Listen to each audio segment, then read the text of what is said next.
everybody, JC here with another T&I toy review. And today's review is in association with MarvelousNews.com, your #1 news source for everything Marvel.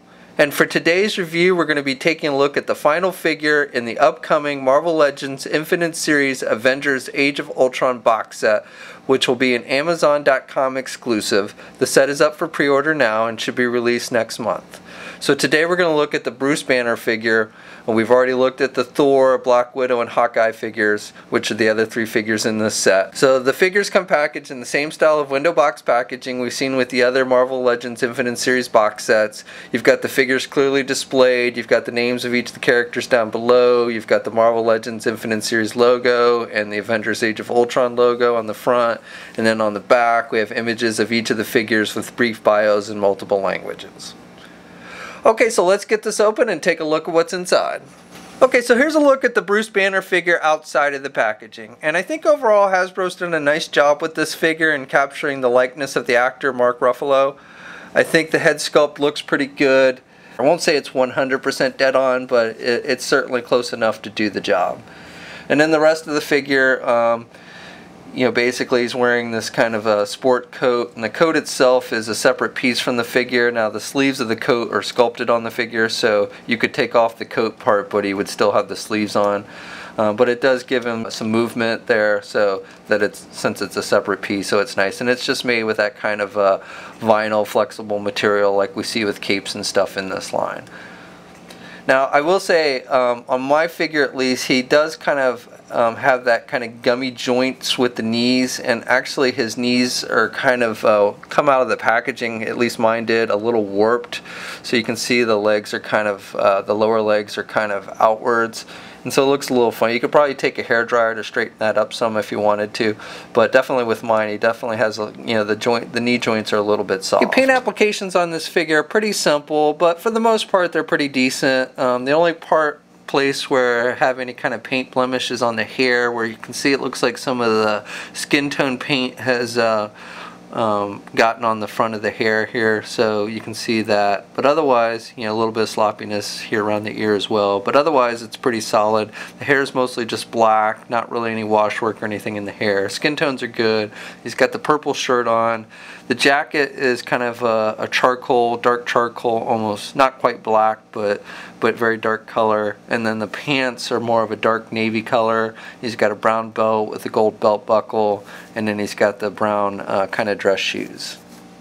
Okay, so the figure does not come with any accessories at all, and he stands just a little bit over 6 inches tall. He's basically the same height as the Hawkeye figure in the set. They're about the same height. And he's a little bit taller than the Black Widow figure. So scale overall is pretty good with the other Avengers Age of Ultron figures.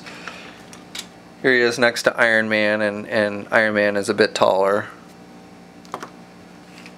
Same with Captain America. And then of course Thor is much taller, as is his alter ego, the Hulk. Okay, so the figure has decent articulation. The head is on a ball hinge joint, so he can look left and right no problem, and he actually has pretty good up and down movement with the head. So it's a little tight, so you have to kind of really push it, but he can definitely look down, and he's even got some up movement, so pretty good movement there.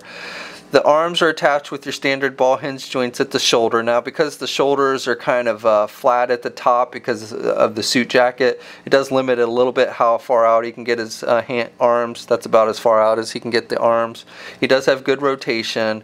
He's got the bicep swivel. He's got a double jointed elbow, and again, the elbow joints, kind of like the knees, are a little bit on the soft side, but not too bad. And then he does have the swivel on the wrists, and he's got some hinges on the wrist, so he has some up and down movement with the hands as well. He has a midsection joint, so it's actually a crunch joint, not a swivel, so he can crunch down good. And he can look back a little bit, but the jacket does prohibit him from looking back too much at the midsection. He does have a waist swivel. He's got the ball joints at the legs, but again, the jacket does limit how much he can do the split sum, so that's about as much as he can get his legs out. He can get his leg forward good, and he can kind of do his leg out and back. He's got a thigh swivel. He's got the double jointed knees, and then he does have ankle pivot. So he's got really good down movement with the feet. With the way the pants are sculpted, he can't do his feet up too much, but he does have the pivot there at the feet. So, and then 2 peg holes on the bottom of his feet. Now, just in case you're wondering, you know, I could see this mold being reused for future heroes in civilian clothes, like maybe Tony Stark. Like if you wanted to make your Hawkeye, give him, you know, you could take the head on that one and it'll work. So you could have your Hawkeye figure in civilian clothes. I don't have just a plain Tony Stark head, but you could always stick that one Iron Man helmet with the faceplate up. Looks a little silly, but actually does fit on this figure. But again, if they do a full-on Tony Stark head, you know, I could see them sticking it on this body and giving us Tony Stark down the road. Even Captain America, though, the hole on the ball joint for that one is a little bit off, so it doesn't quite fit that good on the figure. But if you wanted Steve Rogers in civilian clothes, you could kind of make it work. Hulk head on the body doesn't quite work, though. Okay, so that's my review. Overall, I like this figure. I think they've done a good job with capturing the overall likeness of the actor with the face sculpt. The soft knees are, you know, that's probably the only complaint I have about it with the gummy knees, but it's not that big a deal.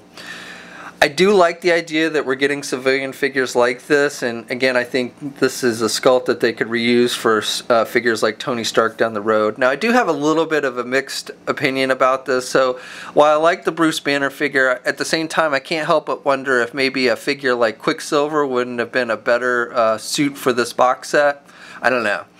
You know, like I said, I like the idea of getting civilian figures like this, but at the same time, I wouldn't mind seeing other characters like Quicksilver or Scarlet Witch or Falcon, but those, like, I'm sure we could see down the road. But Quicksilver, you know, this would have been a nice fit for that figure if they had done one.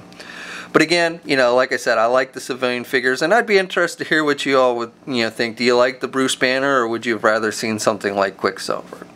Anyway, we'll have a full gallery of images of this figure over at marvelousnews.com. There'll be a link in the description below. This set should hit should start shipping from Amazon early next month. As I said, it is up for pre-order now.